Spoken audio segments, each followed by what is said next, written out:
Hello, everyone. I'm Dr. Marty Ross, and this is another Conversations with Marty Ross MD.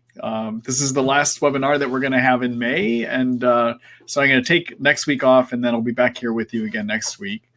For those of you that are new to the webinar and this format, you get to create this webinar with your questions. And to do that, you have to write the questions to me. So over here on the bottom, over on the right-hand side of your screen, there is a chat box.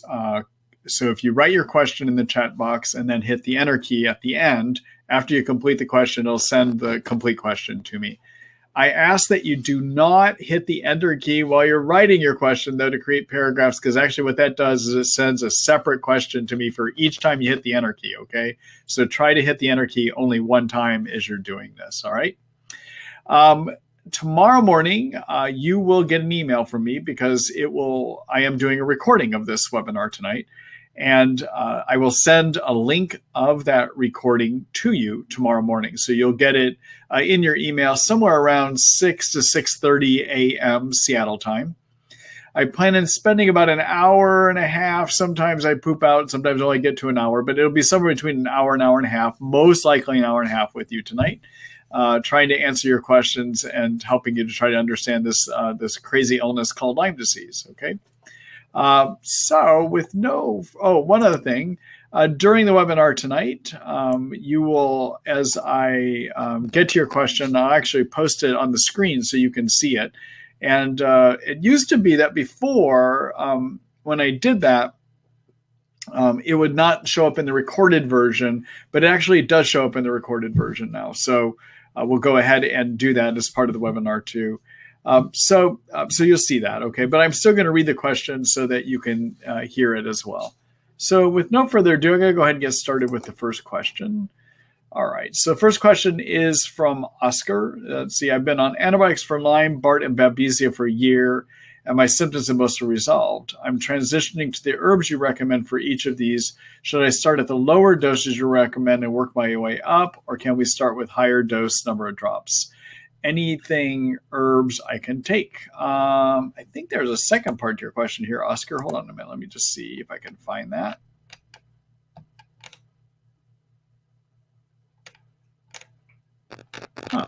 Nope, I don't quite see that second part to your question here. So, all right. So yeah, I'm going to post the question again. I just realized I forgot to turn on some of my extra lights here to show myself better. Hold on just a minute. Make it a little bit clearer, and I got to put one more on here.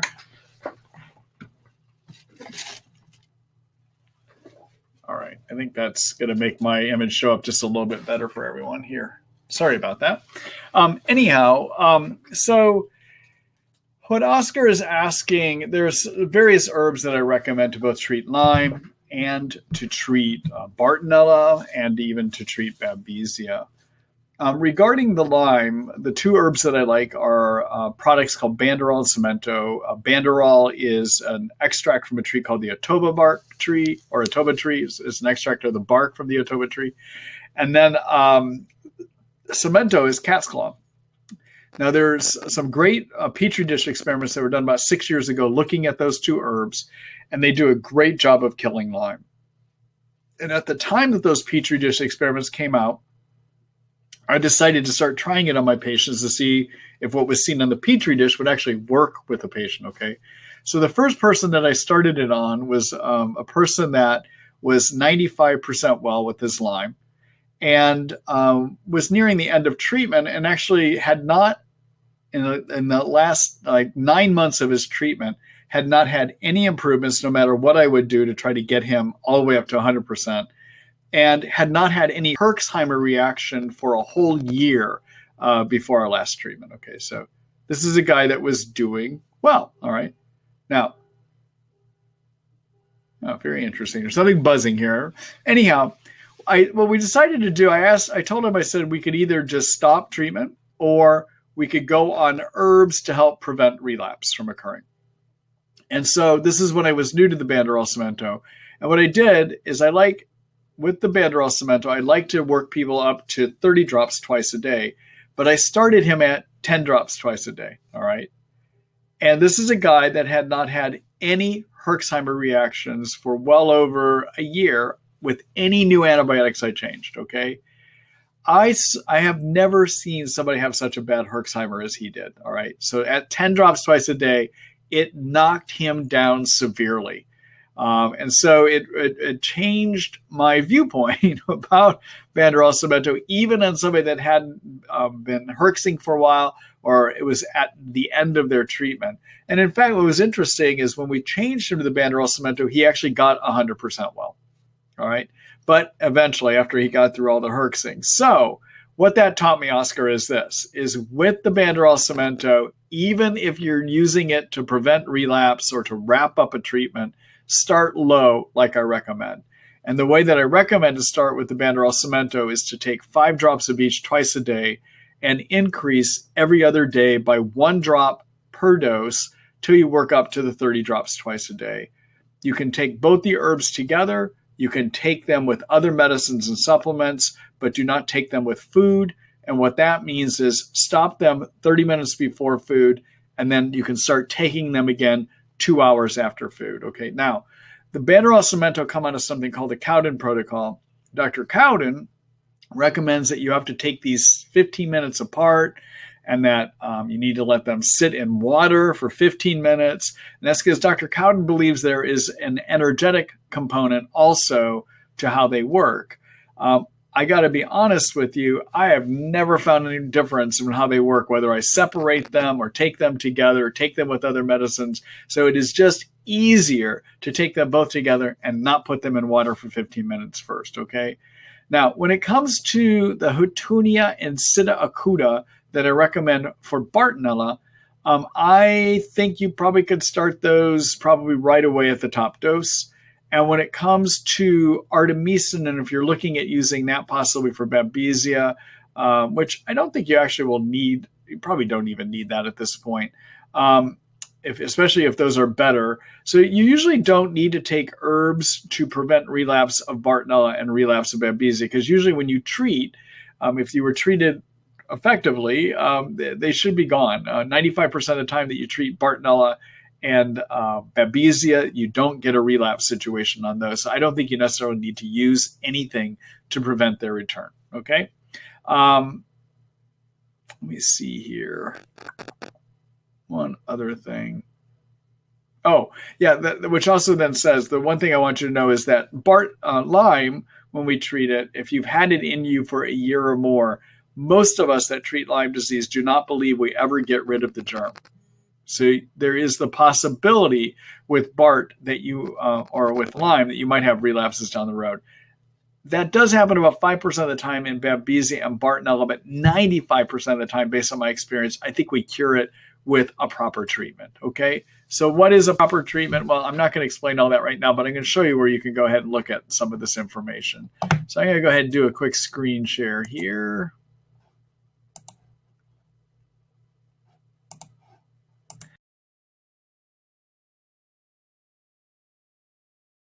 Lyme book, which is my Lyme disease information site. Many of you are familiar with it because that's how you signed up for the webinar tonight. All right, so what you can do, you can come here, you can look to find articles in the Treat Lyme book, look under the chapters tab here.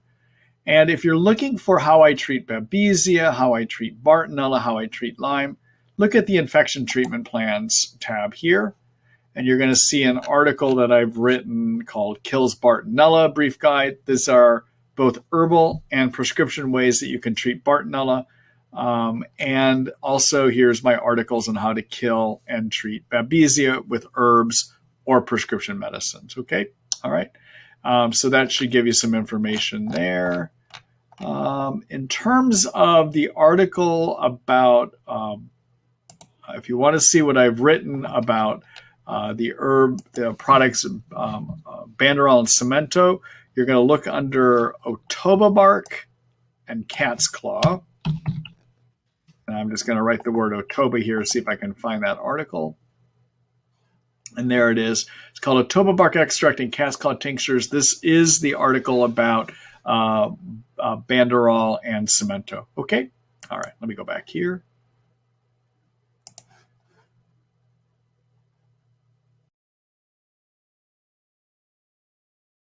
that question, Oscar. Good luck to you.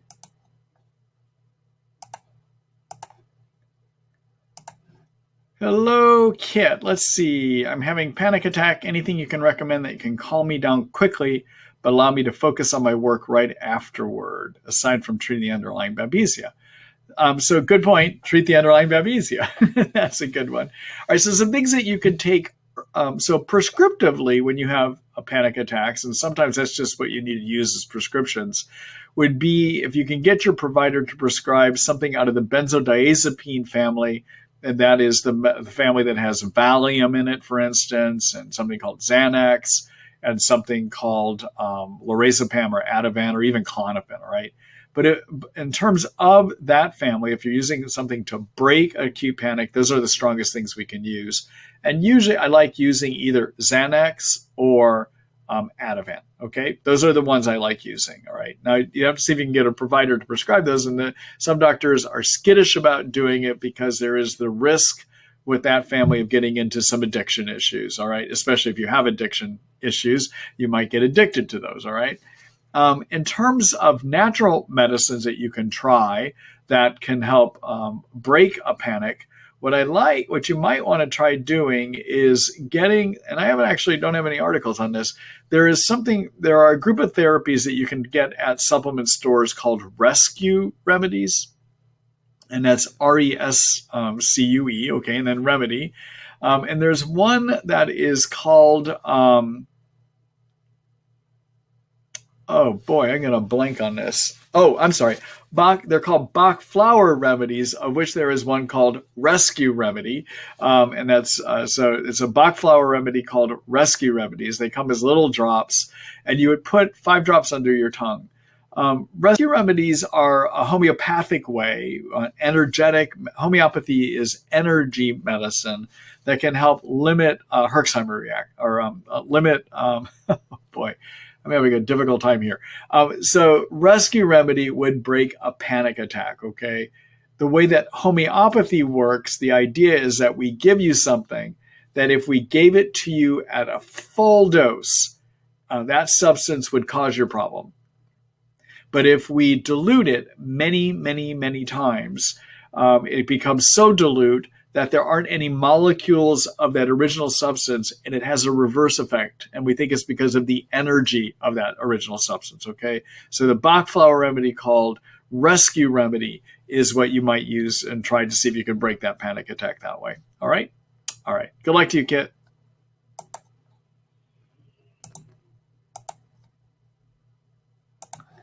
Hello, Nina. Let's see. My health insurance has decided to not cover desiccated thyroid anymore, but will cover Synthroid. While I don't have their reasons yet, perhaps you could shed some light as to why you prefer Armour Thyroid for people with Lyme so that I might argue my case with them. So, Nina, unfortunately, you're going to have a hard time arguing that case, even with the information I'm going to give you. So desiccated thyroid is ground up thyroid gland that comes from pork products usually, although you can also get it from beef if you specifically order it that way. It has fallen out of disfavor in the standard medical community and therefore insurance companies because each pill has just a little bit differences in the amount of that ground up thyroid gland that they can put in there, okay? And so some would claim there's too much pill variation and therefore it's not a good idea to take it. And so what has been replaced by is synthetic thyroid, and of which the main one is Synthroid, which is made up of one type of thyroid called T4 thyroid. Your desiccated thyroid has both T4 and T3 thyroid, although the majority is T4. So your thyroid gland, which sits up here in the neck, makes 2 kinds of thyroid, T4 and T3. The majority is T4, which has 4 iodine particles on it, all right? And then the T3 has 3 iodine particles on it. All of that gets into your blood, goes out into your cells, and in the cells, they get absorbed. And inside the cells, the T4 is converted over into T3, all right? And so what's active in the cells is T3 thyroid. My experience is that the desiccated thyroid seems to work better on people with Lyme.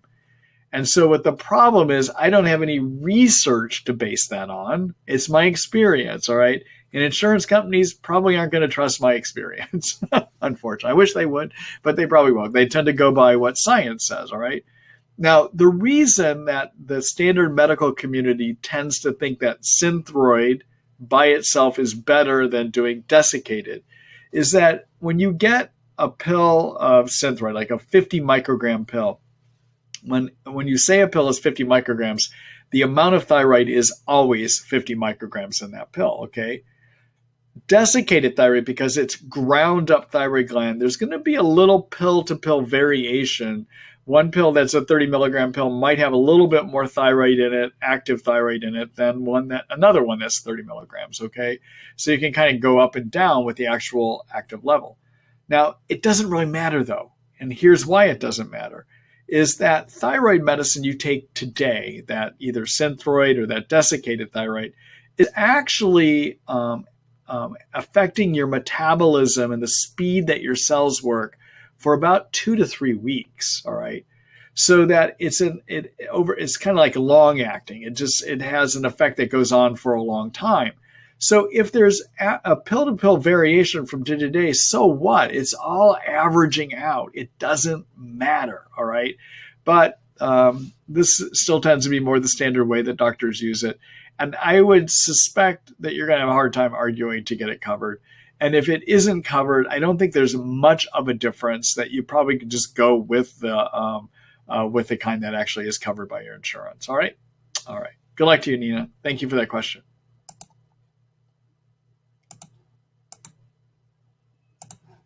Hello, Sarah. Hi, Dr. Ross. Let's see. How long would it take for MSM, as per your suggestion, to rebuild hip joint cartilage from Lyme?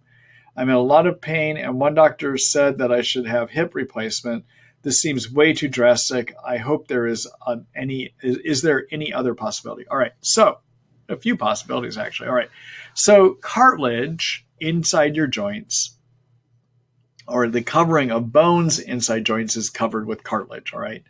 And cartilage, the purpose of cartilage is two things. Number one, it's soft and spongy, and therefore it acts as a shock absorber. So as bones hit each other, they're kind of bouncing off of each other with this cartilage layer. Cartilage is soft and spongy. Secondly, cartilage is smooth, and it allows things to glide. So in a joint, those bones can glide over each other easily. Now, the problem is that over time, just with normal use, because it's softer than the bone it covers, it can wear down. And when it wears down, you get bone rubbing on bone, which leads to inflammation of the bone. And that can then develop into bone spurs, for instance, sometimes too. And that inflammation hurts, all right? Now, in Lyme disease, what can happen is Lyme likes to burrow itself into tissues. And so it makes enzymes that will help start to break down the cartilage so it can dive further into the cartilage. And so sometimes with Lyme, you get a quicker breakdown, all right? So usually the way I like to repair cartilage is actually with glucosamine sulfate, which is one of the bricks or the building blocks of cartilage. And you would take 500 milligrams 3 times a day. You can also use MSM, which has a lot of sulfur in it, that helps, is like the mortar, okay? So glucosamine sulfate would be the bricks, and then the mortar that holds the bricks together would be your MSM. And you would do that as 500 milligrams 2 or 3 times a day on the MSM, actually 2 times a day, all right? Now, rebuilding cartilage, if you were to do just one thing, I would do the glucosamine. But if you can't do glucosamine, then you could try the MSM, or if you really want to throw everything you can at it, do the glucosamine sulfate and the MSM, okay? But I would try those for 3 months. If you're not getting any benefit at all, by 3 months, stop. It's not going to work. Usually it will help about 80 to 85% of the time though, okay? So you do that, all right? The other thing that you can find, but you would have to find an orthopedist or a physical medicine doctor that's willing to work alternatively, is to do stem cell injections. And this is all considered experimental at this point, but stem cells can help regrow cartilage too, but it's expensive. It's not covered by insurance and is very much considered experimental at this time, but that might be a way to get some benefit at getting your cartilage to regrow in the joint, okay? All right. Good luck to you, Sarah. Oh, one last thing. Be careful with your glucosamine and your MSM. You can find some one time a day products that will take that. So as I said, I like glucosamine 500 milligrams 3 times a day. There are some one time a day products that will take 1,500 milligrams 1 time a day. So they'll put the whole dose into 1 time a day. That tends not to work well. You want to actually be taking 500 milligrams 3 times a day. That maintains a higher level in the blood, and I find that to work better. Okay? All right. Good luck to you. Thank you for that question.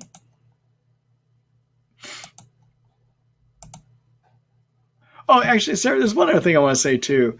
Make sure if you're going to do this experiment to see if glucosamine and MSM will work, that you use good quality supplements, okay?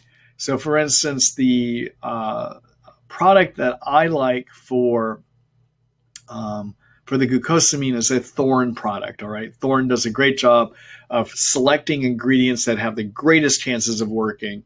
There's a lot of variation supplement products out there, and a lot of the stuff that is lower cost probably isn't going to work, because what they've done is they've sourced it for the least costly ingredient, which tends to be the less active ingredient. And they may even wind up putting fillers in those supplements that could even harm a person with Lyme, for instance, okay? So if you're wanting to know, like, what do I recommend for a product, let me just do a quick screen share here and I'll show you that.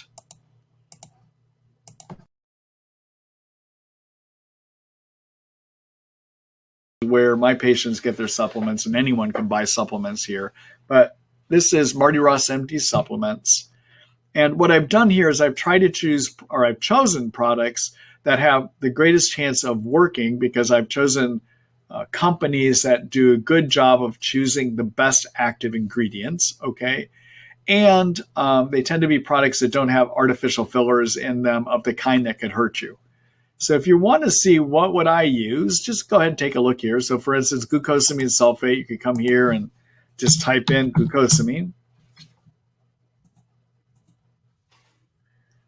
And I carry it in a few products, but this pure glucosamine sulfate is this Thorne product, okay? So again, if you're interested in seeing when I talk generically about products and you want to know what it is that I would actually use, you could come here and you could type in the name of the product and see what shows up, okay? The other thing you could do is you could look by it, you can see the various manufacturers that I use. That's the whole drop-down list for that too, all right? All right, there you go. Let me go back here. Let me try to go back here. Let's see here. All right, good luck to you. Thank you for that question. Hello, John. Let's see. Hi, Dr. Ross. I have Lyme, Bart, and Babesia. My finger joints swell a lot, and I was wondering what the cause is. Will curcumin help with this? So probably the joint swelling in your finger joints is due to Lyme, leading to inflammation in the joints. Lyme likes to live inside joints, likes to bury itself in cartilage, and that can lead to inflammation. Where I would try to start first would be with the curcumin. Curcumin, as many of you know that listen to my webinars, curcumin is an anti-inflammatory herb. It comes from turmeric, the Indian seasoning turmeric, stuff that makes Indian food yellow. That is loaded with curcumin. The main part of it is actually curcumin. Curcumin gets inside of white blood cells and limits their production of inflammation chemicals called cytokines. So just quickly, what cytokines are is whenever you have an infection in you, whether it's yeast in your intestines, whether it's Lyme, or if your immune system is trying to get rid of mold toxins, it tries to turn itself on.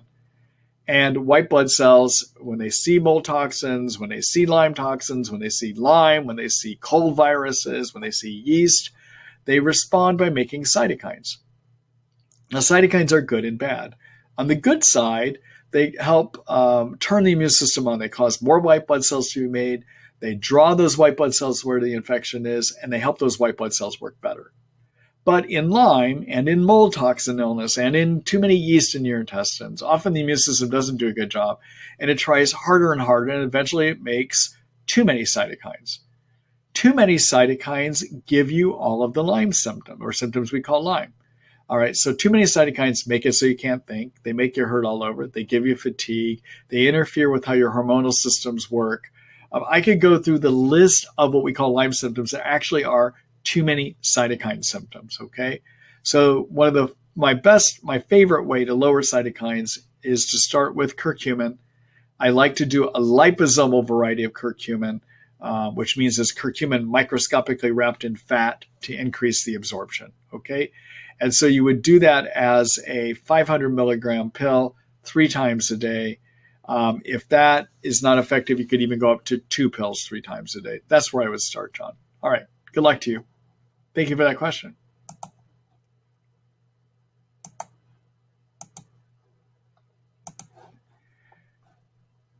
Let's see. Hello, Laura. Let's see. Hello, Dr. Ross. I'm getting paresthesias on my arms and my legs along intense heel pain.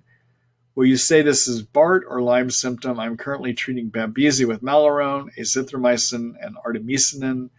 Anything to combat paresthesias. Okay, so paresthesias, everybody, means something that happens when you have nerve injury, and it means altered sensations. Sometimes it means nerve pain, like burning sensations.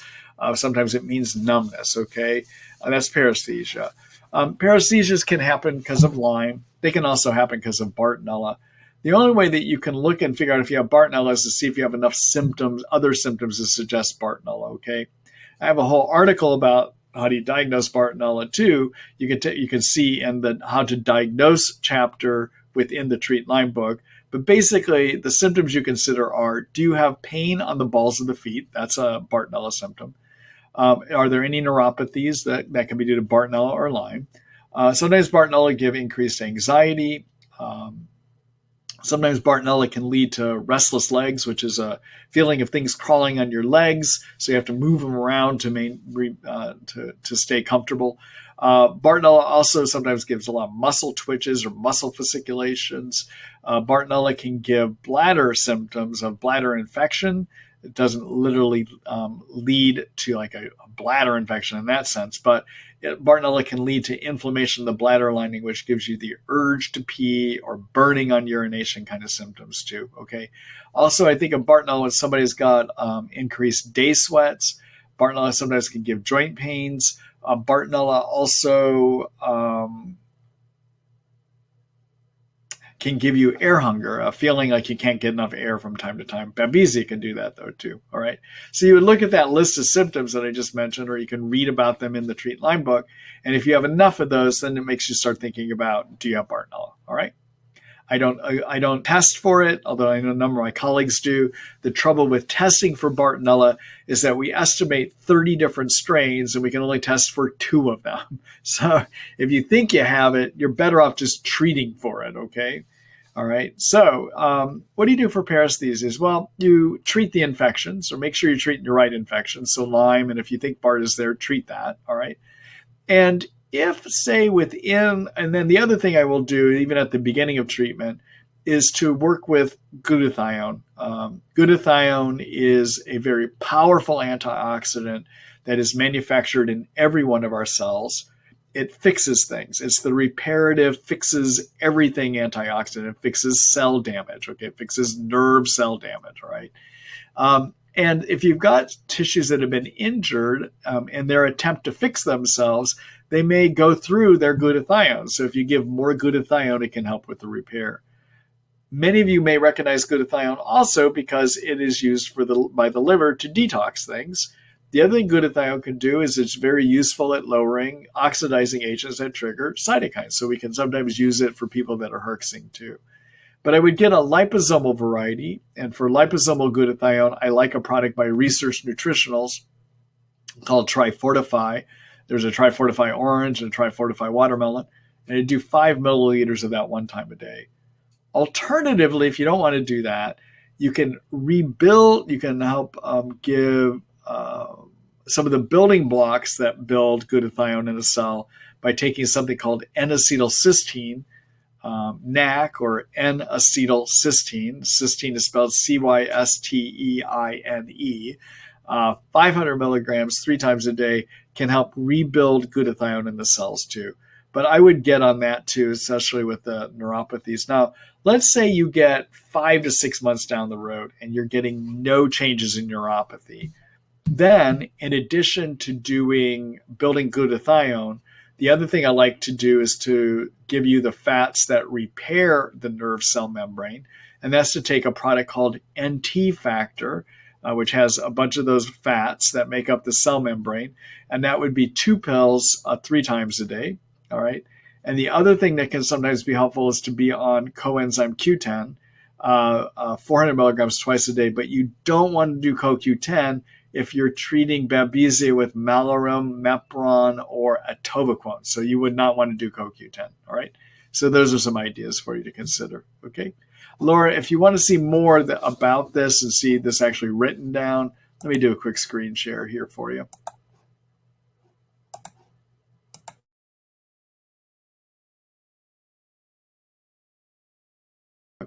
There's a chapter I have called Brain and Nerves. And in here is an article about how do you fix neuropathy. All right, so that's the neuropathy, heal that tingling, numbness, and pain. Those would be called paresthesias, all right? And click here, and you're going to see I talk about glutathione, NT factor, coenzyme Q10.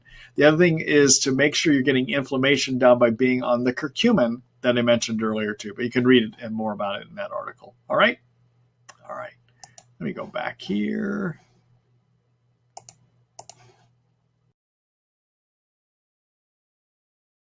Good luck to you.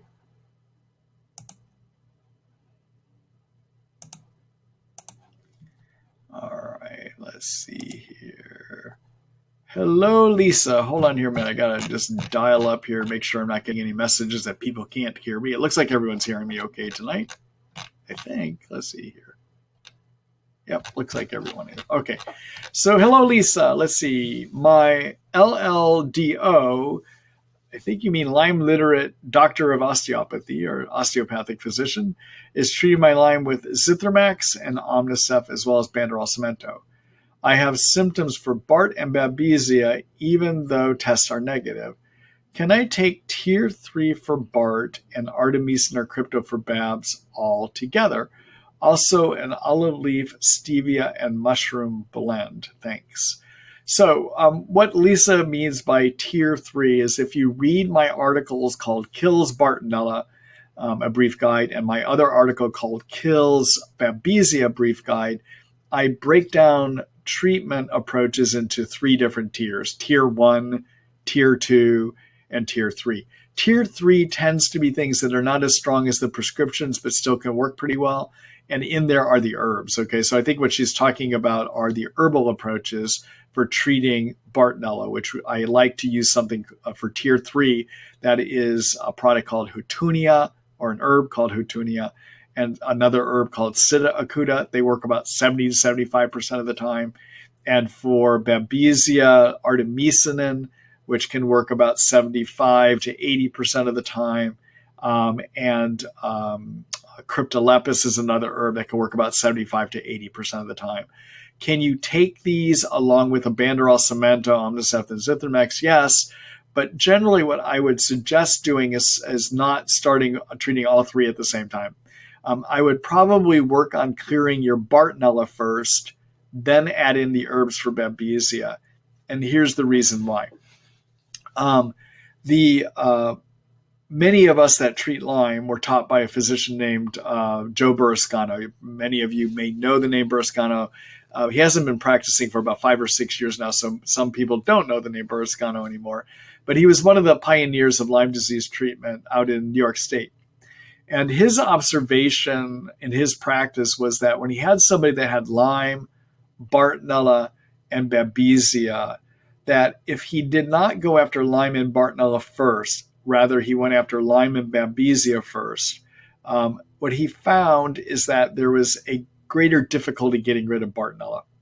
So for that reason, when everything is equal, I tend to go after Lyme and Bart first. And once I get into that treatment, and as I see how somebody's tolerating the various medicines, then I might add in a Babesia treatment. But often what I will do is I will spend 4 to 6 months getting Bartonella out, and then only after I'm done with my Bart treatment, add in my Babesia treatment, okay? And I do that because I think it's easier to get rid of Bart first. I agree with Burrascano on that. But the second thing is when you start taking all of these things you want that you could take together, you're increasing a lot of toxicity in the body because every one of these herbs that kills Lyme and Babesia and Bartonella are toxins, okay? So sometimes you can be a little bit too strong and it's just hard for the body to handle, all right? All right. Good luck to you, Lisa. So I just want to, let's see, I'm going to go back here I'm going to do a quick screen share again. Okay, so infections, look at this tab called Infection Treatment Plans back in the Treat Lyme book here, okay? And that would, you'll see an article I've written about how do you kill Babesia and one about how do you kill Bartonella, and I break them into 3 different tiers, okay? All right. So let me go back here again.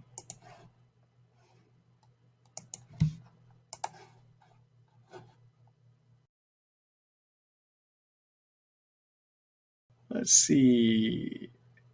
I've got a question from Bonnie that says, has the webinar started? Yes. It's just that I'm just slowly going through all these questions here. Hello, Brenda. Let's see. Thank you, Dr. Ross. Can you please tell me your protocol for high-dose amoxicillin, the one that is nearly as effective as IV antibiotic regimens? What else can I take with it for Lyme and Bartonella? Are you still recommending Bicillin LA as well? Okay. So what Brenda's talking about, everyone, when you treat Lyme, we can use IV antibiotics, all right? Or we could do all oral regimens. IV antibiotic regimens that have a single IV antibiotic in them tend to work about 90 to 95% of the time, all right? Oral antibiotic regimens can work also about 85 to 90% of the time. So they're about 5% less chance of working. So you know, sometimes people want to do IV, they want to do the strongest thing they possibly can. Now, what's interesting about that, I just want to just do a quick aside here.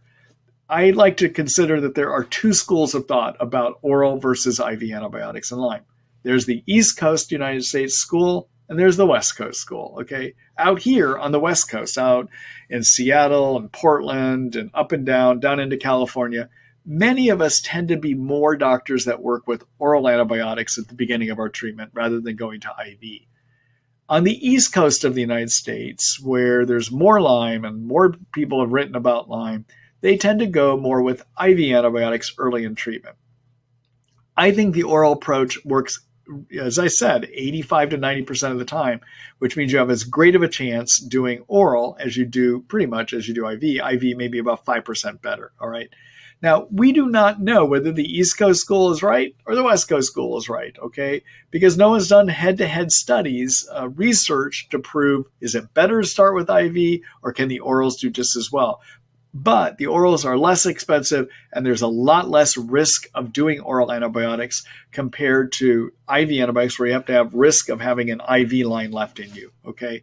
And those risks are 15% of the time over a 6-month period of time, that IV line that is put in, a PICC line that's put in, or a catheter that's put in up here in your chest, there is a 15% chance over a 6-month period of time that that IV line will either become infected, giving you infection in your blood, or that you'll develop a clot at the tip of the line, and those clots can break off and float into your lungs and kill portions of your lungs. It's called a pulmonary embolism, all right?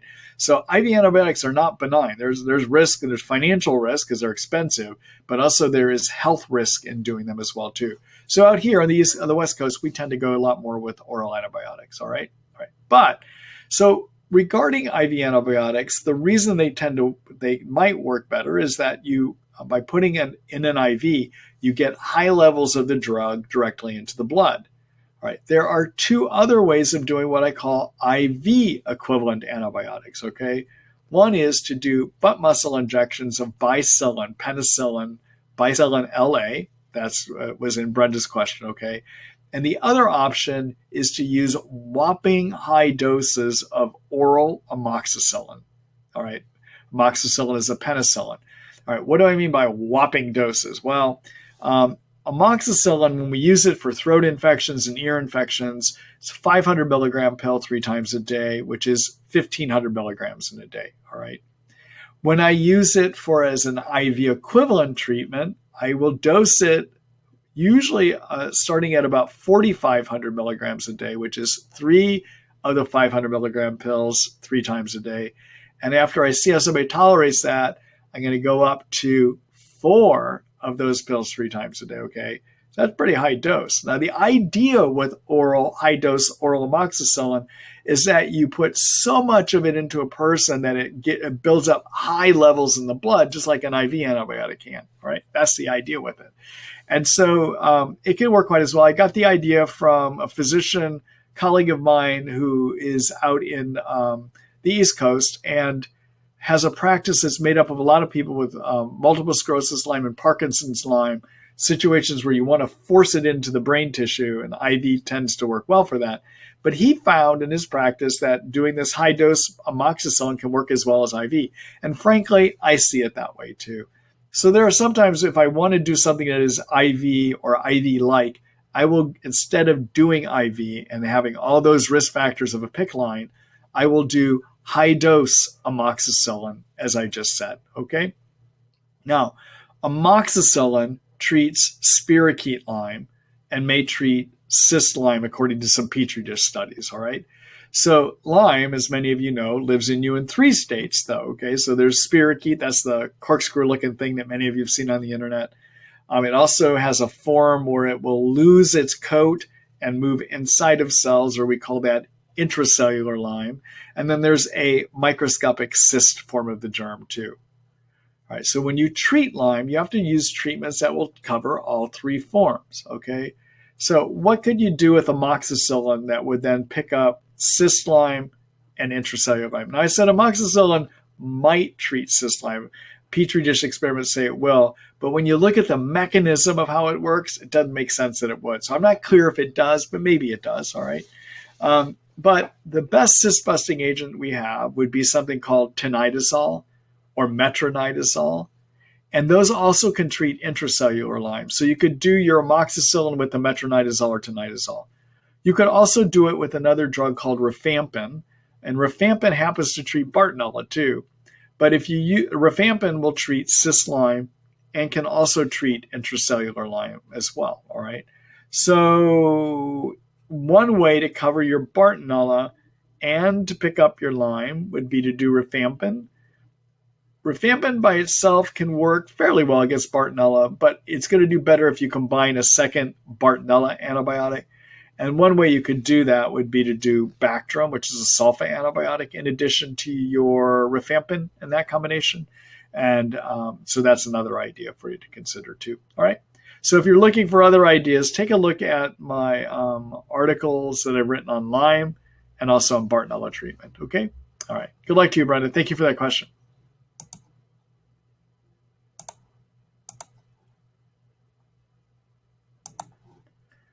Hello, Brittany. Let's see. Can an unborn fetus get Lyme from its mother who is infected with Lyme? The answer is yes. Unfortunately, give me a second here. I'm just going to take a sip of water and I want to say more about that.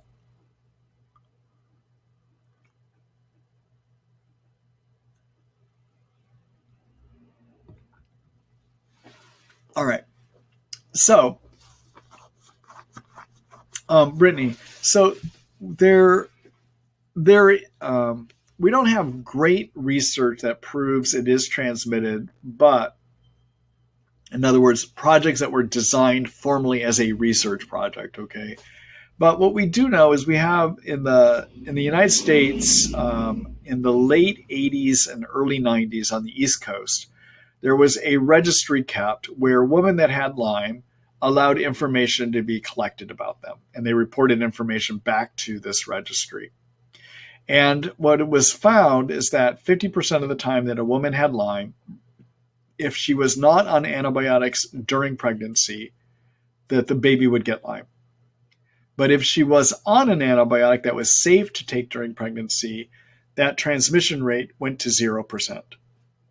Okay. Now, there have been some other studies that as something we learned as kind of a side part of the study. They weren't designed to really look at whether Lyme is transmitted, but in studies that were not looking at the question, is Lyme transmitted in pregnancy, we still can tell from some of these other studies that that Lyme may be transmitted about 25% of the time from some of these lesser quality studies. All right. So because of that pregnancy registry and these lesser quality studies, I do think it can be transmitted. What I have found in working with women in my practice that want to get pregnant, I tell them, go ahead and get pregnant. I think it's fine to get pregnant as long as you're on either amoxicillin, Ceftin, Ceftonir, or Zithromax during pregnancy. As long as you take those, you can prevent the transmission about 100% of the time. Okay. So I hope that answers your question. If you want to read a little bit more about this, let me just do a quick screen share here for you.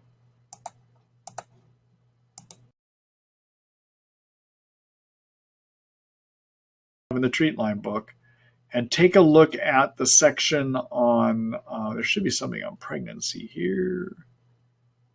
Yep, there it is, pregnancy.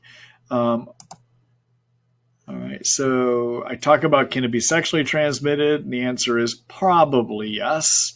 And then Lyme in pregnancy, will my baby get it? What about my health? This should answer all of your questions that you might think about asking about pregnancy. I tried to put a lot of things into this article. Okay, all right. Good luck to you.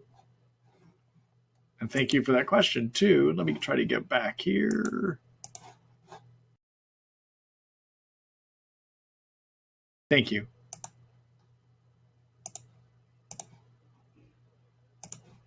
Hello, Terry. Let's see. Thank you for doing these. I did the early treatment Canadian doctors go with 30 days, 400 milligrams of Doxy. I had Bell's palsy and meningitis. Symptoms are gone. My question, how do you know if you have the cyst form? How long would it take for symptoms to return, signaling I need more treatment? So the infectious disease doctors in this country and up in your country recommend that when somebody has acute Lyme, that they treat for anywhere from 3 weeks to 4 weeks, okay? And any of us that are Lyme savvy will also say, let's do high dose on our doxycycline. So the infectious disease doctors and their standards would say 100 milligrams twice a day. But those of us that are Lyme literate medical doctors will say 200 milligrams twice a day, or you do 400 milligrams all at once, all right? If you do 400 milligrams all at once, that's hard to stomach. That often is going to give you bad nausea, and you might even throw up doing that, but you could do it. What it seems is that when you do this 30 days of treatment, about 90% of people will go on and not have any further problems. There are 10% that somewhere down the road are going to develop problems, all right? So what I will usually do in an acute case where, and by acute, I mean, actually, let me clarify something else. That protocol of doing doxycycline for a month will work as long as you get treated within the first month of your tick bite. All right. So the problem is sometimes people don't develop their Lyme symptoms until well after 1 month after their tick bite, and they don't remember their tick bite to be able to tell. Okay. But in an ideal world where you know you got bit, you got symptomatic, and you get started on things within a month of that tick bite, 90% of the time, doxycycline is going to work for you, okay? Now, Doxy is useful at treating spirochete Lyme, intracellular Lyme. The other reason we choose it is that it's useful at treating co-infections early in infection too. So Babesia, Bartonella, Anaplasma, Ehrlichia, Chlamydia, Mycoplasma, all of those can be treated easily acutely early in the infection with doxycycline. That's why we choose doxycycline, okay? Now, there is the potential problem that it doesn't treat cyst Lyme, all right? But in an acute setting, it seems that maybe the immune system comes in and takes care of those cysts. So I acutely usually just use doxycycline. You could make an argument, though, that while you're on your doxycycline, take the herb called grapefruit seed extract, 250 milligrams, 2 times a day. It treats cyst Lyme, so you got that covered, okay? But I will tell you, in an acute setting, you don't necessarily need to do it, but if you want to be careful, that's how you would wind up doing it. All right, now, how long will it'll say that you didn't get treated well enough. How long will it take before things come back? Usually within a month or two, people start getting return to symptoms. That's been my experience, okay? Sometimes it can be longer down the road, but usually within a month or two. And if you do, you want to then go back on your antibiotics again, and you want to treat until you are completely well for at least 2 months. That's usually the way I would do it if I get somebody that fails that initial 1 month of treatment. Okay? All right. Good luck to you, Terry. Thank you for that question.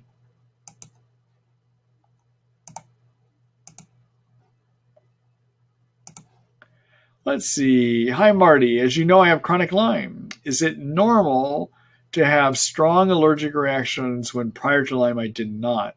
From bee stings to sulfites, my body is screaming out.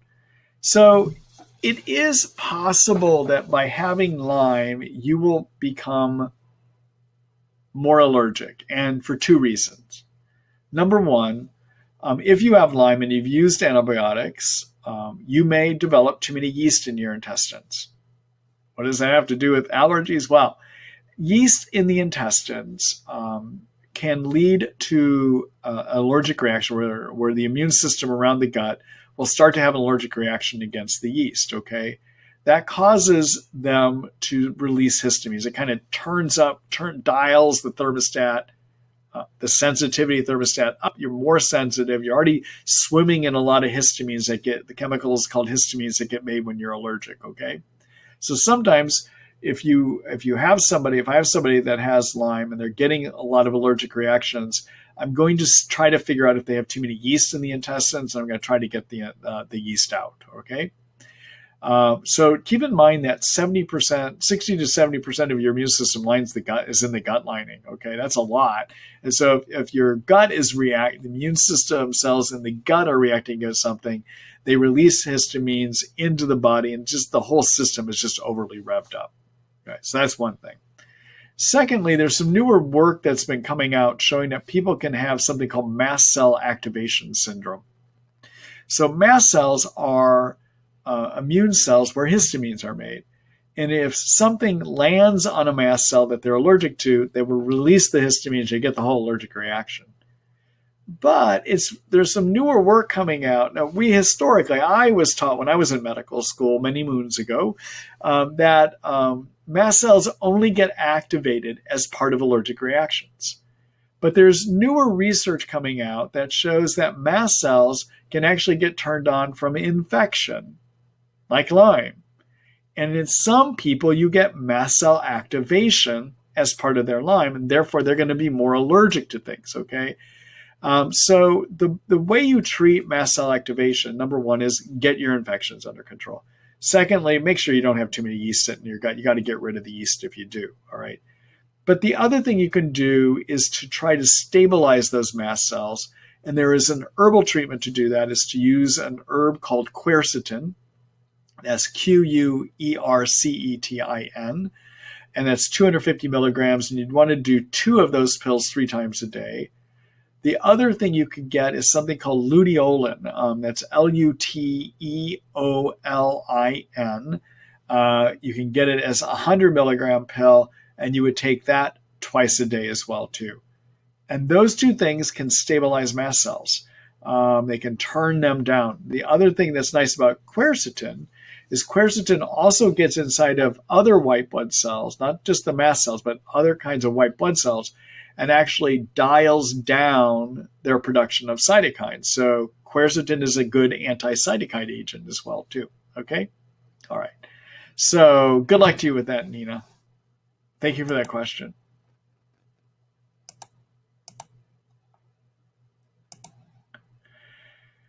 Hello, Lisa. Let's see. Dr. Ross, I was diagnosed with Lyme a little over a year ago after suffering with very debilitating symptoms for more than 15 years, to the point I've been mostly bedridden for the last 18 to 24 months.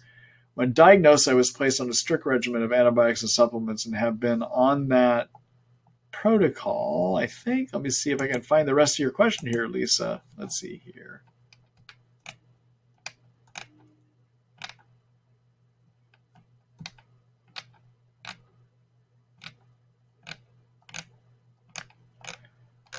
Darn it, Lisa. The rest of your question did not come through. I can't even answer your question, unfortunately.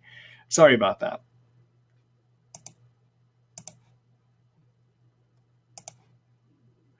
Hello, Susan. Let's see. Thanks for all your help. You're welcome.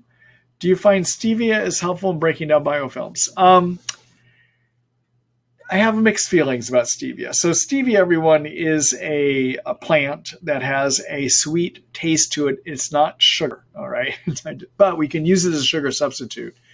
Dr. Eva Choppy, who's a PhD researcher, last name is spelled Sapi, has been running, I think, one of the most novel Lyme research labs in the country right now. She's got a lab doing bench science, not human experiments, but bench science, looking at effective ways to deal with Lyme and some of the things that block Lyme treatment. She did a study, I think it's over a year ago now, using stevia. And in that study, she showed that stevia, on a petri dish at least, is useful for treating something called persister cells, and that it could break down about 40% of biofilm. That's what her petri dish experiment showed. It showed that in that petri dish, it showed that it got rid of about 40%. Now, she has done some other studies that I haven't seen published that show that stevia can break down biofilm too, okay? So what a persister cell is, I mentioned persister cells. Persister cells are a form of Lyme, spirochetes, and Lyme cyst that can slow their metabolism way, way down to the point they kind of go into hibernation and they just start ignoring antibiotics, all right? So she was able to show in her petri dish experiments that it can help with persister cells too. Okay. What I have seen, though, in my real-world experience using stevia, even though I have a whole article about stevia on my site and everything, I just don't find it that effective. I don't find it that effective to deal with persisters, and I don't find it that effective to deal with biofilms. It might help. I have an occasional person that gets a big die-off reaction when they start stevia, but it's rare. And I think what the issue is that in petri dishes, we don't have to worry about stevia getting absorbed into the bloodstream where Lyme lives, right? And I don't think it's that well absorbed. I don't think that we get it in us enough in enough quantity that it can help here. So I've been disappointed with stevia in a real-world experience, okay? Keep in mind, what is seen on a petri dish is not the same as what happens in a living human. We can get guidance from petri dish experiments, and sometimes what we see in a petri dish experiments really will work well in a living human, but not all the time. So for instance, Dr. Choppy is the one that did those experiments on banderol and cemento that showed that those two herbs used together do a great job of killing all three forms of Lyme and can remove biofilm. In fact, her petri dish experiments, modified petri dish experiments, showed that banderol cemento get rid of 100% of biofilm. Okay, so her experiment showed 40% removal of biofilm with stevia and 100% reduction in biofilm with banderol cemento. So what I see in my clinical experience is banderol cemento works well, and I think they are a better biofilm breaker down agent than what stevia is, all right? Secondly, the other thing I like to use to break another experiment that Dr. Choppy did was to look at some prescription antibiotics and also see how well they do. Now, what I will tell you is most prescription antibiotics will break down biofilm to a degree, all right? So do you always have to be on an agent that targets biofilms? No, because prescription antibiotics can break down biofilms in varying degrees. The best prescription antibiotic, at least according to Dr. Choppy's experiments, is tinidazole. Tinidazole can break down about 95% of biofilm. All right. I think doxycycline breaks down around 40 or 50%. And yeah, there's various degrees, but the one that was the strongest on her petri dish experiments was tinidazole. All right. If you want to read that experiment, you can Google Eva Choppy, Sapi, and then put tinidazole, and you'll probably be able to find the copy of the report from that experiment, okay? All right. The other agent I like to use for biofilm that I think is going to do better than stevia is to go herbal, and that's to use enzymes. And my favorite enzyme are a group of enzymes that come from earthworms, and that's a product called lumbrokinase. Now, what biofilms are made up of, to understand what lumbrokinase does, biofilms are made up of a slime layer, mucopolysaccharide sugar slime layer held together by a protein matrix that kind of holds it together, okay? And so the protein matrix is made up of a protein called fibrin. Fibrin is our blood clotting protein. Lumbrokinase breaks down fibrin, all right? So that's how it works. It basically works to break down the skeleton holding together a biofilm. And so that's how it works. And I find that I get good die-off reactions when I add that in. And that lumbar kinase, if you're going to use that for biofilm, is 20 milligrams 2 times a day. Okay. Let me show you an article if you want to read more about this and the ways that I think you approach biofilms.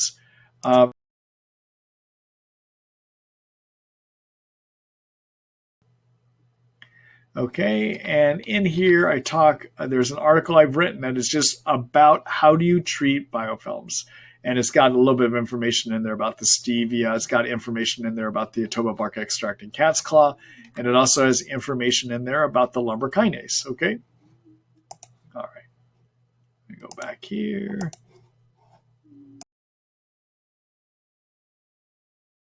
Question?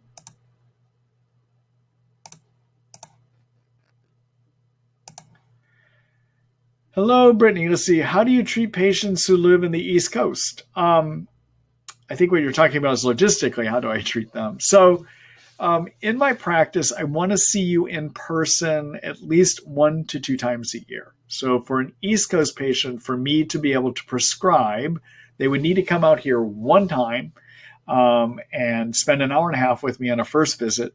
And then after I examine you, I do a physical exam, then I can order tests and I can prescribe. Okay.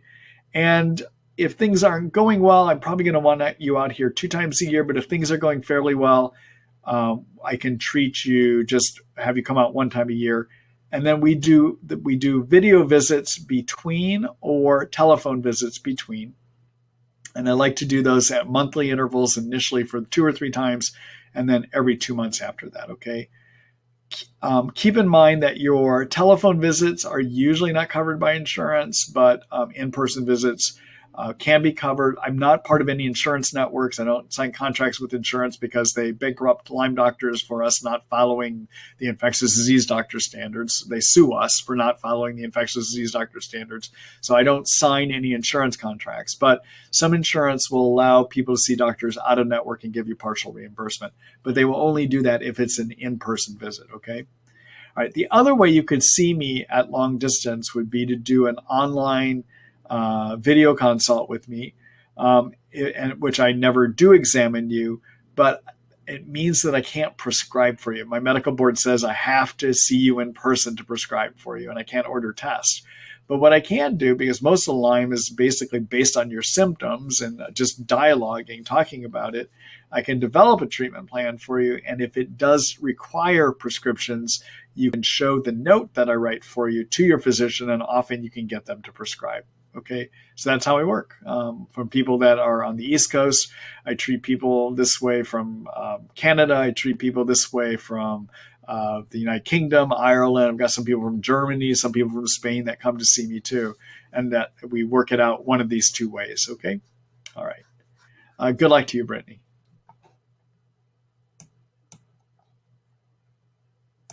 Let me just do a quick screen share. Let me show you something. So if you want to actually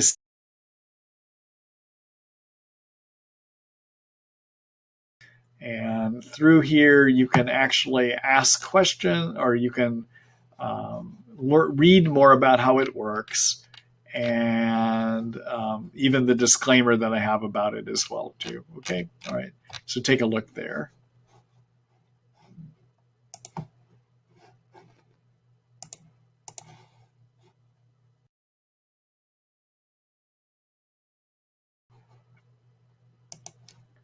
Hello, Katie. Let's see. I was recently diagnosed with Lyme through a positive Western blot test. There is so much info out there. Yeah, there is. Where should I start to understand what is best treatment plan for me? Or are there certain questions I should ask the Lyme specialist when I see her? Very interesting. You know, a place to look, just because it deals with all the issues that you might need to address when somebody has Lyme.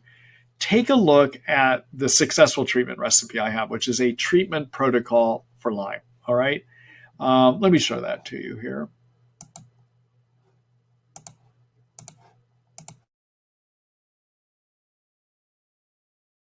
Treat Lyme book. Okay. You don't have to have a subscription to read this. This is available for free. And in it, I talk about the various things that you want to consider when you're treating Lyme. So I talk about taking steps to get 7 to 9 hours of sleep because that lowers inflammation cytokines. I talk about what I consider to be the best diet, at least to try and see if it will help you, is a paleo diet. And I talk about how to do that here. I talk about lowering cytokines, and I explain why you want to lower them here. And I like using the herb curcumin. I like doing things to help the body deal with the stress of the infection. I like using the herb called ashwagandha.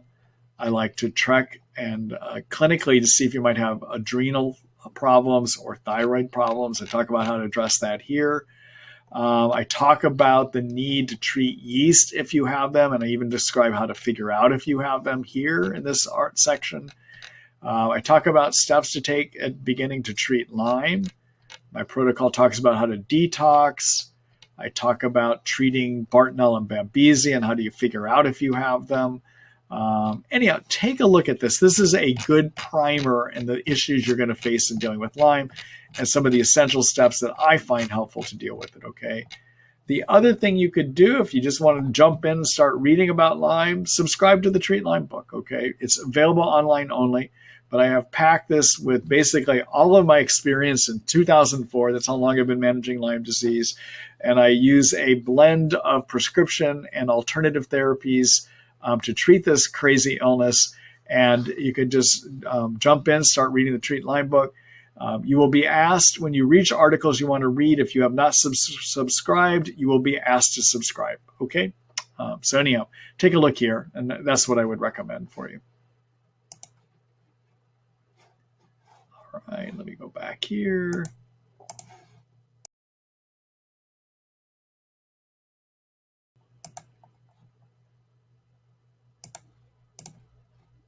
Kelly says, hi, Dr. Ross. Hello, Kelly.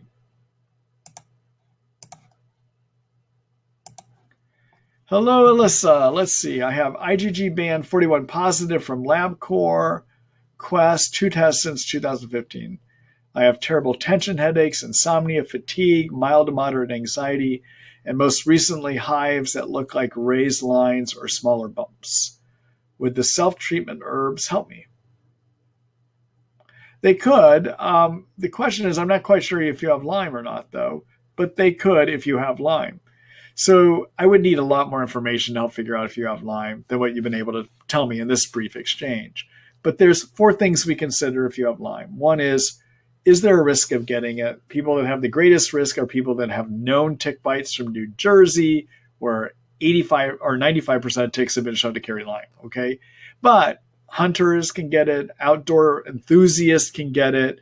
If you happen to have ticks on your property and you live on a ranch, you could get it. Keep in mind, though, that 50% of the time that somebody has Lyme, they do not remember a tick bite. Maybe there's other things spreading it. So there's European studies that suggest that mosquitoes, mites, fleas, and flies can carry it. Being able to carry Lyme does not prove you transmit it, though, but there's that possibility. Okay, so first of all, we consider do you have risk. Second thing we look at is do you have enough symptoms that look like Lyme, and is there anything else that explains those? Third thing we look at is are there any physical exam findings? And fourth, do you have a supportive test? A 41 positive is not a supportive test, unfortunately, because 41, so on a Western blot, we're looking to see do you have antibodies against certain Lyme proteins. Protein 41, it is possible to have antibodies against the Lyme protein 41 if you happen to have had another germ at some time in you that has a flagella or a tail on it. That protein 41 on Lyme is also found on the tails of certain bacteria. So having just 41 by itself does not prove Lyme, all right? One thing I would encourage you to do, Alyssa, is to get a better Lyme test than the LabCorp test. The LabCorp test and Quest use an FDA-approved test kit, and they look to see if you have antibodies against certain proteins found on the covering of the germ. And we look for 2 families of antibodies. One's called IgM, one is called IgG.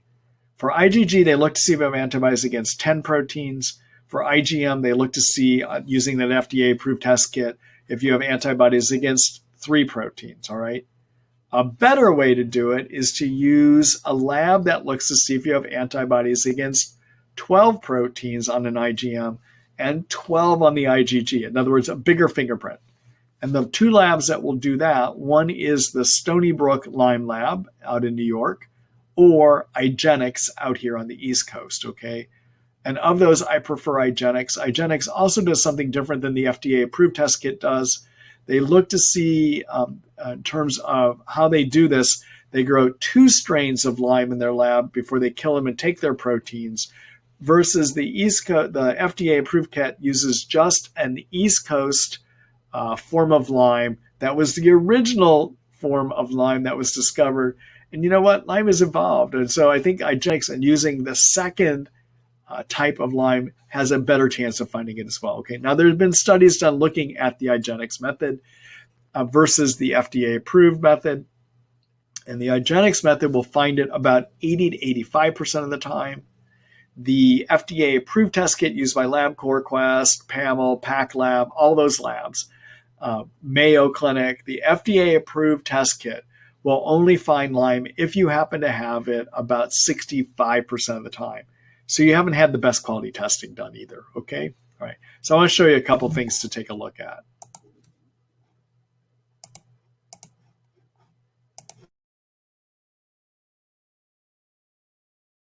A chapter called How to Diagnose. And so to help you figure out if you really do have Lyme, unless you might have done this already, take a look at this article I have called How to Diagnose Chronic Lyme Disease More Than a Test.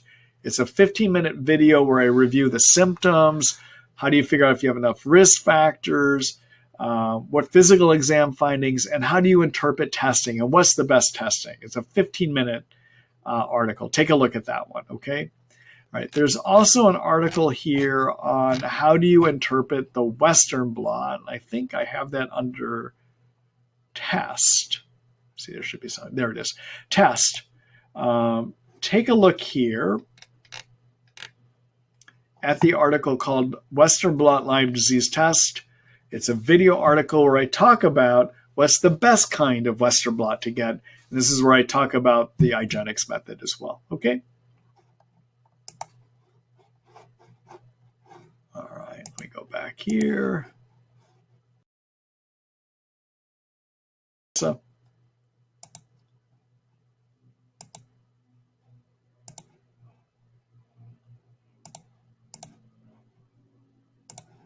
hello, Susie. You see, my doctor has metronidazole 500 milligrams twice a day, hydroxychloroquine 200 milligrams twice a day, and azithromycin 500 milligrams once a day.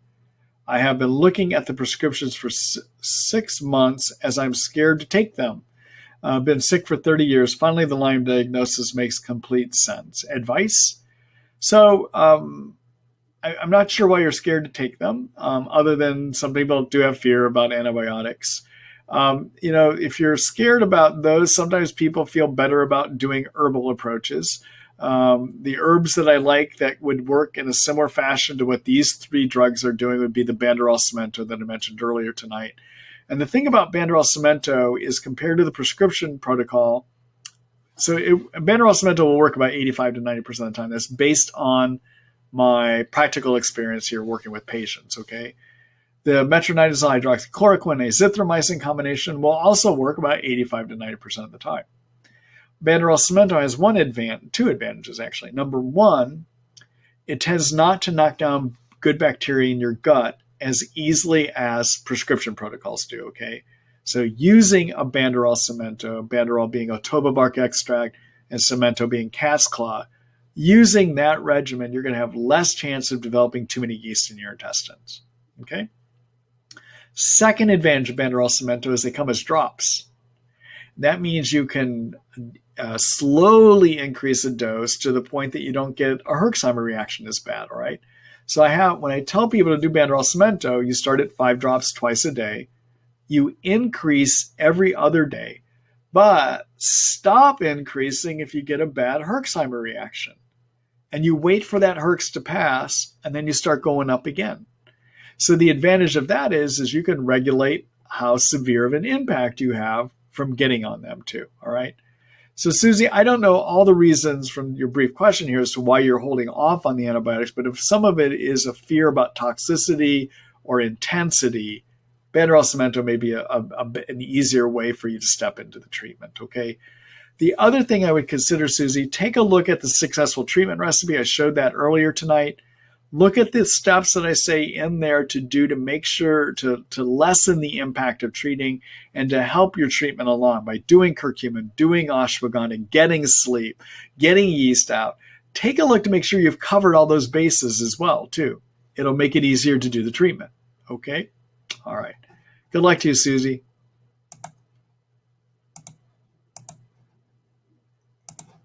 Hello, Bonnie. Let's see. Bitten in August of 2016, diagnosed with Babesia in January 1. Have been on Malarone 2 times per day, Zithromax 1 time per day.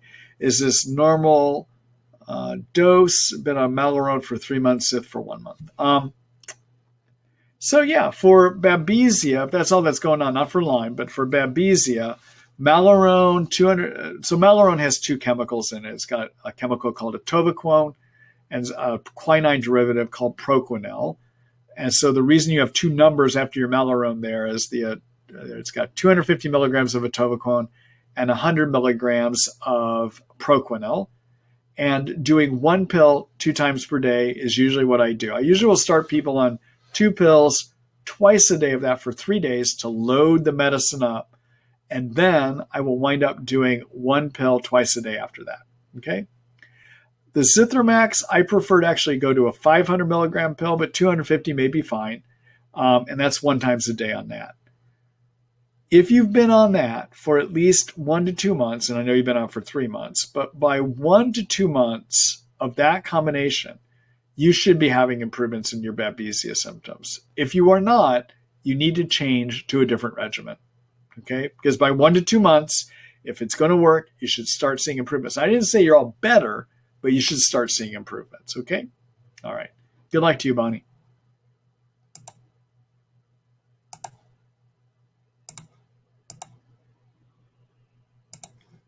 Hello, Sue-Ann. Let's see. What do you think of the BLT microbial balancer?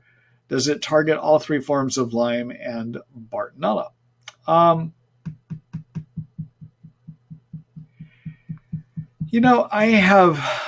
not the biggest. I carry it in my store, and I will use it periodically when I don't have success with Banderol Cemento and the other herbs. In terms of will it technically cover Lyme, it's designed more to cover Lyme and Bartonella and to boost the immune system. It is not strong when it comes to Babesia. A stronger way would be to use that and add to it Cryptolepis would be an herb or artemisinin, okay? But it may get at Bartonella and all 3 forms of Lyme. I think there are stronger things you can do herbally, though. And the only time I use the BLT is if I can't do the other herbs. So the stronger things would be a Banderol Cemento and possibly Cryptolepis. Banderol Cemento. And for Bartonella, I would even look at Acida acuta and Houtunia. Okay? You can read more about those in the articles that I've written about how to use the herbs. So for the Bartonella, take a look at Kills Bartonella Brief Guide. And for the Lyme and the Banderol Cemento, read the article I've written about Otoba bark extract and cat's claw that I showed everyone earlier tonight. Okay? All right. Thank you for that question.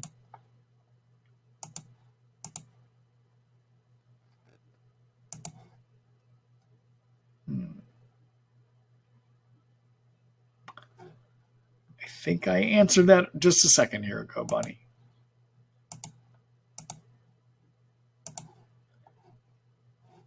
Hello, Jenny. Let's see. I started getting double vision when trying to look at things in the distance, like on stage. Could this be related to Lyme and co-infection? Suggestions. So, Jenny, yeah, it could be related. I would have an eye doctor take a look at you, number one. And they may be able to tell if you've developed if there is another vision problem going on, or have you developed weakness in the muscles that are supposed to be helping to keep them on a parallel track so you don't see double vision, okay? Now, if you have developed weakness in those muscles and that is making it so that both eyes don't point forward, that would give you double vision. That can be due to neuropathy, nerve injury, causing some of the eye muscles to not work correctly. And that could be caused by Lyme. It could also be caused by Bartonella. All right. So, yeah, it could be. You want to treat your Lyme and your Bartonella, or figure out if you have Bartonella. Look at the article, look in the How to Diagnose chapter, and look at the article about it could be Bartonella or babesia. Look at that article. I go through all the symptoms of Bartonella. If you have enough of those, make sure you're treating Bartonella too. Okay.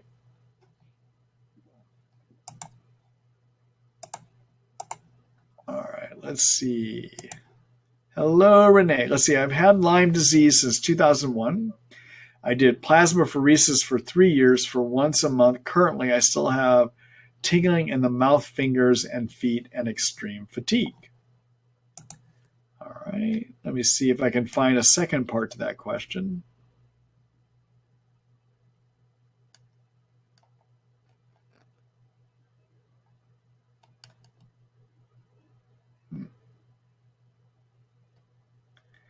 Well, unfortunately, I don't see a second part to that question, Renee.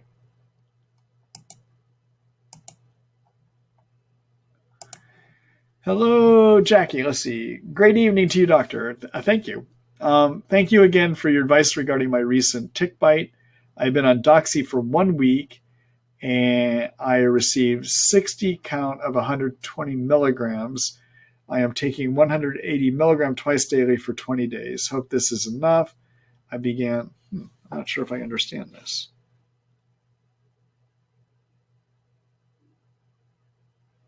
So Doxy doesn't come as 120 milligram, it comes as 100 milligrams. So I wonder if you mean 60 pills of 100 milligrams.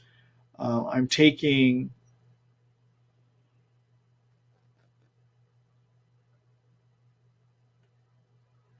I'm not quite sure how you do 180 milligrams of doxycycline. I'm not understanding the question. You want to be on at least 100 milligrams twice a day or 200 milligrams twice a day.